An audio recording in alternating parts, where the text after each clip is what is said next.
আসসালামু আলাইকুম প্রিয় খামারি ভাইয়েরা, আশা করি আপনারা সবাই অনেক অনেক বেশি ভালো আছেন। কষ্ট করে রোজার মাসে আপনারা যারা প্রবাস থেকে আমার ভিডিওটি দেখছেন সবাইকে জানাই আন্তরিক শুভেচ্ছা ও উষ্ণ অভ্যর্থনা। তো আজকে আমি আপনাদের সাথে যে বিষয়টি নিয়ে কথা বলবো, লাস্ট 10 দিনে আমার ফোনে মনে হয় 1000-এরও অধিক কল আসছে। সেটা হচ্ছে যে গরু খায় না। কেউ বলতেছেন যে ভাই গরু খাবার খাবার খাচ্ছে, দানাদার খাচ্ছে, খড় খাচ্ছে না, ঘাস খাচ্ছে না। আবার কেউ আপনারা জিজ্ঞাসা করেন যে গরু আপনার সবই খাচ্ছে তবে অল্প অল্প খাচ্ছে।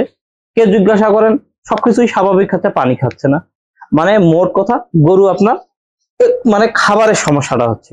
তো এই ধরনের সমস্যাগুলা আসলে কিভাবে সমাধান করবেন, ইতিমধ্যে অনেক ভিডিও দিয়েছি আপনাদেরকে, তবে আজকের ভিডিওটা আবার আপনাদেরকে একটু স্পেশালি করে দিচ্ছি এবং অল্প কিছু সময়ের ভিতরে আমি আজকে আপনাদেরকে এই বিষয়টি জানানোর চেষ্টা করব। তো এই 3-4 মিনিট একটু মনোযোগ সহকারে ভিডিওটা দেখেন।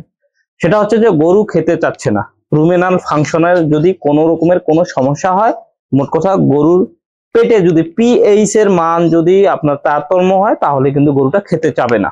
এটা একটা স্বাভাবিক একটা বিষয়। তো এই ধরনের সমস্যা সমাধান করার জন্য আপনাদেরকে মূলত যেটা করতে হবে সেটা হচ্ছে রুচির ওষুধ খাওয়াইতে হবে। যদি আপনি সমস্যা মনে করেন, কারণ বর্তমান আসলে আমরা এতটাই সেনসিটিভ হয়ে গেছি গরুর পিছনে, আমরা মানুষের থেকে কিন্তু গরুর ট্রিটমেন্টটা বেশি করি বর্তমান। তো দেখুন, এই ধরনের গরু ধরেন আপনি কোরবানির জন্য গরু রেডি করতেছেন, আপনার গরু খাচ্ছেন, আপনি কিন্তু একবারে টেনশনে কিন্তু হতাশ হয়ে যাচ্ছেন। তো একটা সহজ সমাধান দিচ্ছি, সেটা হচ্ছে যে এরকম ধরনের সমস্যা যদি আপনার মনে হয় তাহলে আপনি সরাসরি রুচির ওষুধ খাওয়াই দেন। রুচির ওষুধ কি খাওয়াই দিবেন? তো বাজারে কিন্তু অনেক ধরনের রুচির ওষুধ পাওয়া যায়। তো আপনি যদি চান রুমি গেস্ট পাওয়া যাবে, রুমেন্টন পাওয়া যাবে, বায়োলাক্ট পাওয়া যাবে, বায়োগার্ড পাওয়া যাবে, এরকম কিন্তু অনেক রুচির ওষুধ আছে। তো এখান থেকে আপনি কিন্তু গরুকে একটা যদি গরুর রুচির ট্যাবলেট খাওয়াই দিতে পারেন কিংবা পাউডার খাওয়াই দিতে পারেন, তাহলে এখান থেকে কিন্তু এই সমস্যাটা সমাধান হবে। তো ধরেন গরু কিন্তু বিভিন্ন ধরনের খামারে বিভিন্ন রকম সাইজের গরু আছে, এখন আপনার কোন ধরনের সাইজের গরুকে কি রকম ট্রিটমেন্ট দিবেন এটাও কিন্তু একটা প্রশ্ন থাকে। সেটা হচ্ছে ধরেন এরকম ধরনের যদি কারো বাছুর থাকে, আপনারা এরকম ধরনের বাছুরকে আজকে একটা বায়োলাক্ট দিবেন। ধরেন আমার কাছে দেখুন, আমার কাছে কিন্তু বায়োলাক্ট আছে। এই বায়োলাক্টের সাথে আপনারা কিন্তু আরেকটা ওষুধ অ্যাড করতে পারেন, সেটা হচ্ছে অ্যান্টাসিড প্লাস। এই বায়োলাক্ট এবং অ্যান্টাসিড প্লাস, অথবা আপনি যদি বায়োগার্ডের সাথে অ্যান্টাসিড প্লাস খাওয়াতে পারেন, কিংবা আপনি রুমেন্টনের সঙ্গে যদি অ্যান্টাসিড প্লাস খাওয়াতে পারেন, মানুষ যে অ্যান্টাসিড প্লাসটা খায় সেটা যদি আপনি যুক্ত করতে পারেন তাহলে কিন্তু চিকিৎসাটা আপনার আরো ভালো হবে।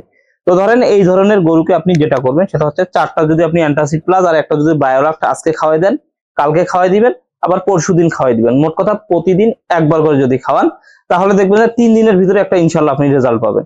বা এই ধরনের যে বড় গরুগুলো আছে, এই ধরনের গরুকে আপনি যদি একেবারে একসাথেই 2টা বায়োলাক্ট, একসাথে 2টা বায়োলাক্ট সাথে যদি আপনি 7টা 8টা কিংবা 10টা যদি অ্যান্টাসিড প্লাস একবারে খাওয়াই দেন, 3 দিন খাওয়ান, আশা করা যায় ওইখান থেকে আপনি একটা রেজাল্ট পাবেন।